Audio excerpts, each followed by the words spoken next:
Did you know? Tallgrass Prairie Edition. Prairie plants consist of many grasses and wildflowers. The prairie provides a home for many mammals, birds, and microorganisms.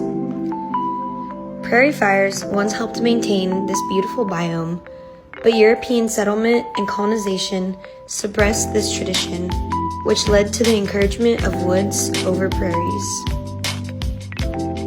The invention of the plow was the beginning of the end of the prairie, as settlers began turning the fertile prairie soil into fields for crops.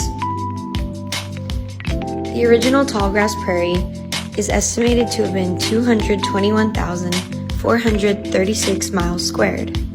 For reference, the state of Illinois is 57,915 miles squared.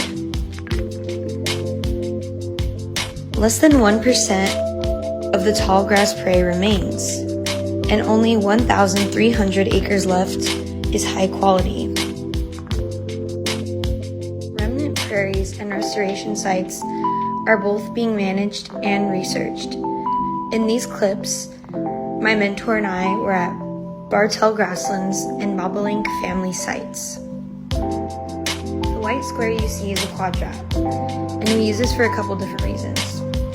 Firstly, we will put the quadrat down in a randomized order, and we will count the different species within the quadrat to see how good the biodiversity is inside of that quadrat. We estimate percent cover, which is basically just the amount of space that every species is taking up inside of the quadrat. And then we record the genus and species of every plant we find.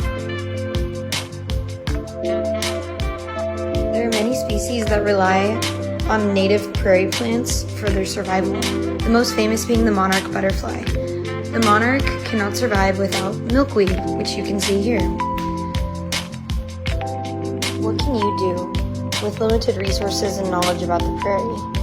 One thing you can do is plant native plants in your garden, on your patio, or in community gardens around you to help save our native pollinators.